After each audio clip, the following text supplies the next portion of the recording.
Right. But looking back on it now, like, how challenging was that to complete that tour and to see that through, and how, you know, how impactful was that decision for him to not see it through to the end? Yeah, I mean, it was hard, you know. Part of it was kind of like, we were sad, obviously, that someone had left, but also sad that he was not enjoying it so much that he had to leave.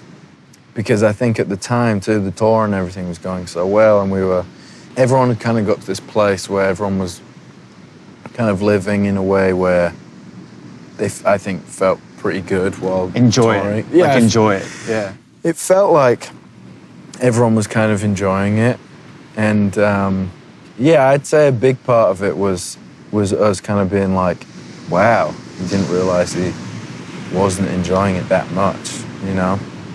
You know, obviously there was big moments for us where we were like, what are we doing? You know, because we were about to start recording a new album and stuff, and it was like, are we recording this without him?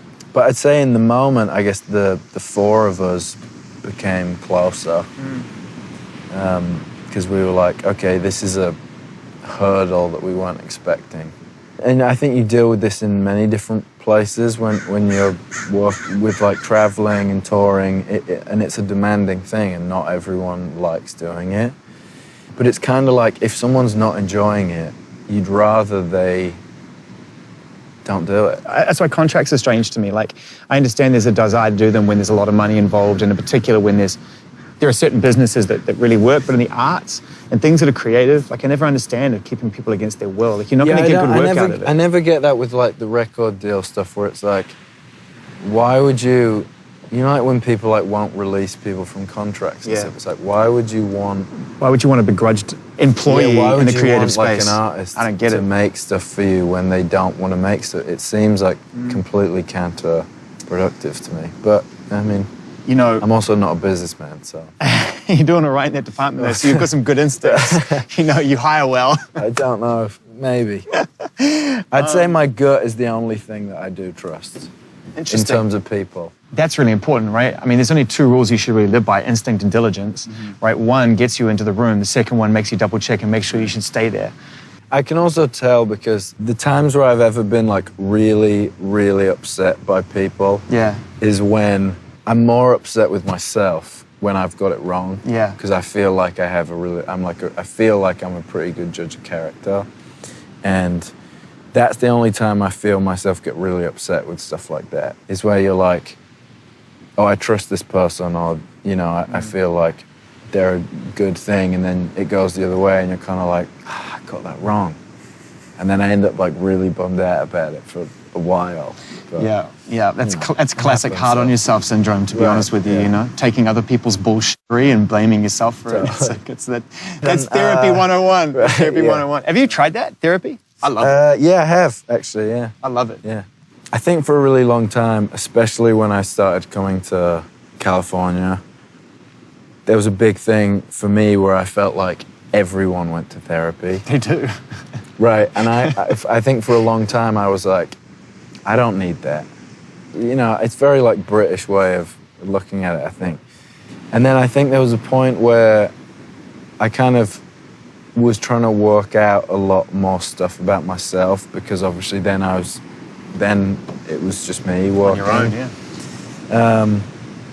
And I think it kind of comes with, when you're trying to make music, it's so navel-gazing. You're just like making an album, I feel like, is the most self-indulgent time you can think of, really, because you're just like, oh, if you didn't have the opportunity to share it, if you didn't actually finish and share it with us, it would be narcissism of the most epic order. Can you imagine you just make like an album to yourself and then you don't release it? It's like, therapy, I suppose, in a weird way. But then we get the trade. That's what we get, is we get the trade on it.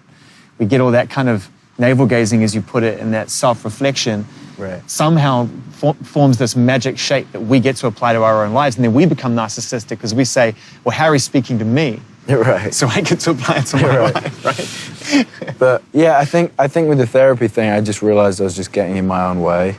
You know, it's been a thing where I've definitely felt it have an impact on my life, and something that I've kind of introduced some friends to who were going through stuff, and they were very skeptical about it. I would assume you're a good friend, you're a loyal person. Try to be. Yeah. So who are some of your best friends? Who are the people that help you through these times, that are some of the people that you know really, that you're close to?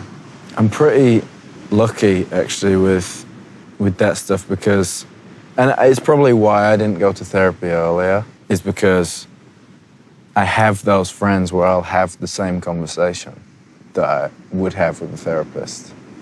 I was at this talk thing where Alan de Botton was talking, and he was talking about how, like, real friendship is just built on vulnerability. The second you open up to someone with, like, a real thing is when you actually get to know someone. So I definitely got, if there was someone that I was friends with and I felt like, oh, I want to be, like, close to them, just open up really kind of straight away. And doing that has definitely caused me to become much closer with, like, just people, just all of my friends in general, I'd say.